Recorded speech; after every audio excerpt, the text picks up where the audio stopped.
Magandang araw mga KaMotz, sa isang basang araw na yun. So right now, ginamit ko yung eksperimento kong tissue. Tissue pang resort. Sana hindi mahamugan yung camera ko habang papunta ako doon. So ito, pupunta ako para barbecue night. Nag-open invite si Mr. Ride PH, si J Taruk, sa mga riders. Hindi naman ako na personally invited, pero hindi pa ako makain So trip ko naman mag-barbecue today. So we're in the very very wet Quezon City. Bale, malapit kakaliwala ako sa timog. Habang wala pang ambon, might as well, mas naka-expose yung cellphone ko konti, okay lang yan. So ayan, nakikipag-communicate ako kay Mr. Where to Go PH, si Angelo. Kaso naka-babysit siya Syempre, magtulungan mag-asawa, di ba? That's all it's about It's about teamwork and loyalty, di ba? Ano ba ito, Pajero? Ayaw umusod Yeah, mga KaMotz, na medyo naiipit yung bagong riding taste test ko kasi ang hirap i-edit itong taste test ko sa yung upcoming hyper sport bike ko. Gago. Ano nga? Ay, umusad din ako Pajero Di sigit na ako. Magkamote muna. Ay, nako. Tapos, tamas ba na to? Sige. Ay, ito. Di ko ma-upload yun yung Aprilia taste test ko. Kasi, ang haba ng video na yun, number 1. Number 2, hirap i-edit content kasi may konting may konting technical difficulties daw. Pero I'm almost done. Naglalagay lang ako ng mga special effects ko para ma-upload ko na. Pero na-upload ko yung mga classics ko, yung pinakauna kong YouTube upload na taste test sa Facebook na, sa aking page. Yung Super Duke R, matinding hyper naked yung motor na yan. Sana ma-enjoy nyo yung video na yun. Tapos yung yung part 3 ng aking Z125 na ride adventure. Ito naman, nasa truck ako, nasa parking lot race truck ako. Super saya yun, man.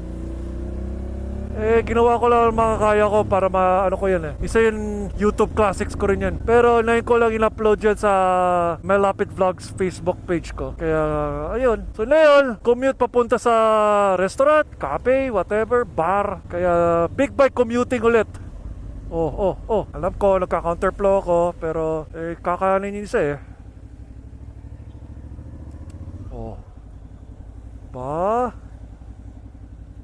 Naka-tricycle itong isa. Clean fuel daw. Itong problema. Tingnan mo naman nakapark sa gilid. Di ko alam kung mabuhay lane nga to. Scout Torillo. Mabuhay lane din to. Pero may na mga nagpapark pa rin. Mga pasaway. Yaman na. Hindi naman ako pulis Isa lang akong tao na nagpa-vlog lang na naka-big bike.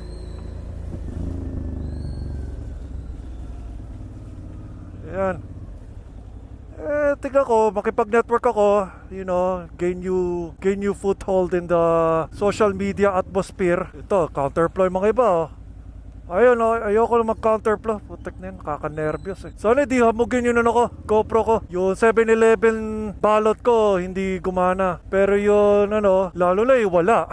So, titignan ko kung Pag lumabo to, at the end of the video, fail ulit itong, airport. Sabi to sa, sa Waze ko, 5 minutes na lang daw and 1 mile na lang. Syempre, galing ako sa States, kaya sanay ako sa miles. Miles per gallon, feet, yard, foot, pero kaya nakalagay 1.1 miles. Lalagay ko naman yung conversion dyan pag just in case into global measurement standards, whatever.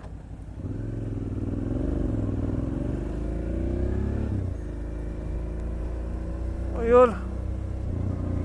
Ang hirap mag-edit.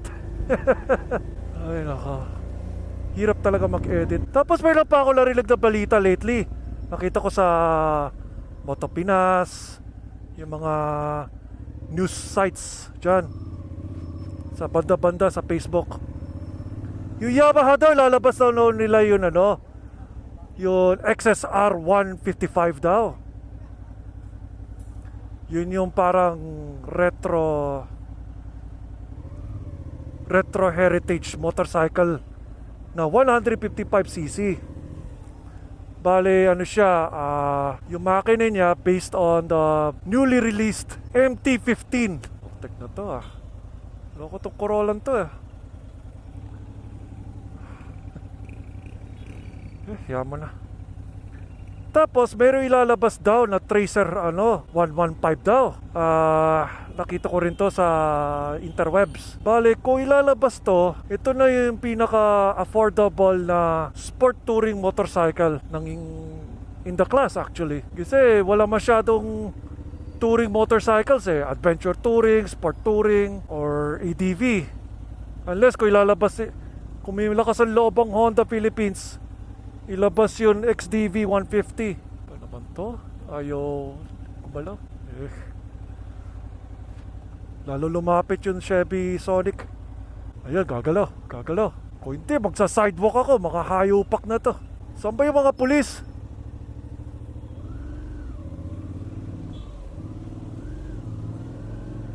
Yan. Unahan ko na tong hayupak na Toyota na to. Masyado makitid para sumingit. Oh wow, ano magagawa ko? Hindi ako magka-counter from mga KaMotz. Masyado dangerous. At tingnan mo na itong bridge na to, sobrang kitid. Maski sanggol, hindi mo may tatawid yun sa sobrang sikip. Pero kung small motorcycles ka naman, ikaw, kung bahala, buhay mo yan Anong pake ko, di ba? Sorry, Cubao Monte. Aurora Boulevard. Counterflow na ako. Tingnan mo, maski small moto KaMotz ayaw di kasya. Di na ako sisingit. Ayun, yun Tracer 155 na balak nila ilalabas daw ng Yamaha daw. Ano nga, counterflow na nga ako.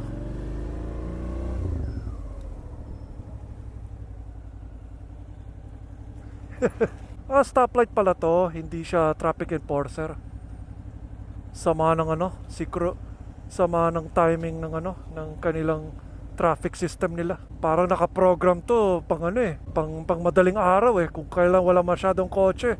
So yun yung headlines ng Yamaha. And of course, dami Pilipino hinihintay nila yun ADV 150 ng Honda. Makikinig ba ang Honda Philippines dyan? Ewan ko. Ang Honda kasi palaging playing safe lagi Hindi sila groundbreaking daw. Kaya mga Pilipino, dismayado sila sa lineup ng Honda.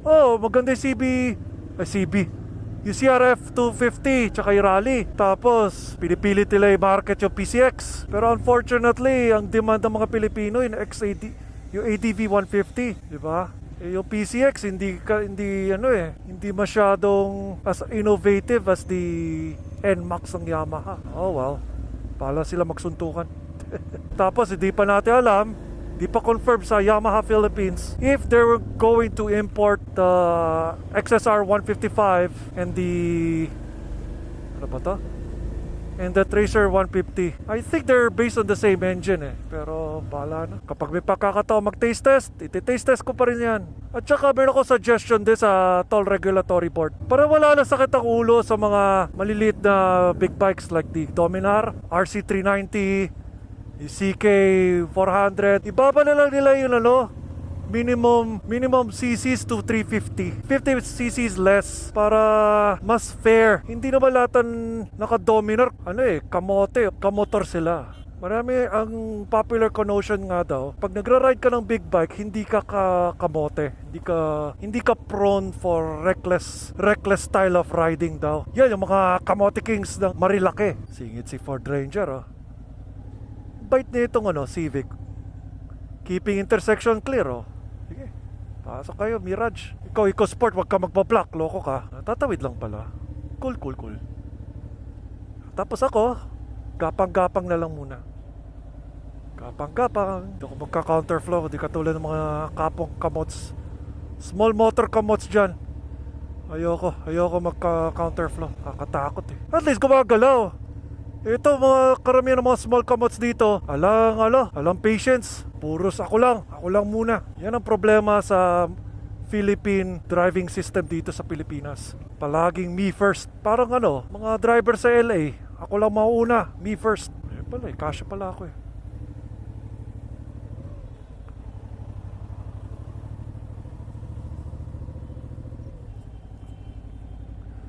Ako naman kasi, I'd like to set a good example to our kapong KaMotz. Kasi using the shoulder is a lot safer. Although, of course, basahin mo yung shoulder mo. Dapat dapat hindi peligro. Dapat yung lalim ng kanal, tsaka yung kali mismo, hindi kalaliman. Ako nga, hirap din eh. May marami akong pangyayari na muntik-muntikan na ako masemplang. Paunahin ko na nga to. Diba, pauna-una walang bigayan Very depressing state. Lalo na pag umulan, marami nagmamadaling umuwi. It's very, very sad. Sige na nga.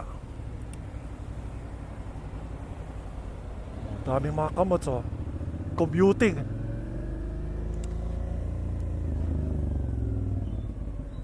Buti, marunong ako magsumakay ng big bike katulad nito. Oh. Sige na nga. Sundan ko yung mga KaMotz na to. Sige. Sige, ingat ka sa mga ganito.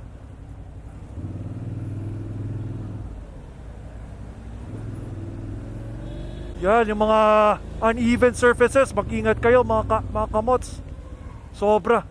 Kaya pala traffic, tingnan mo.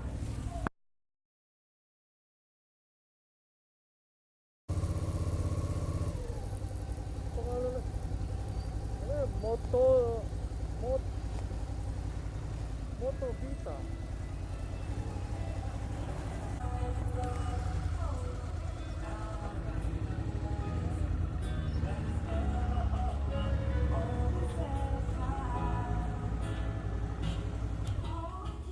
Malayo ba pinanggalingan niyo, Sara? Hindi, dyan lang ako, sa South Triangle lang. Ito yung pang-araw-araw ko eh. Sige, mauna na ako mga KaMotz. Peace out.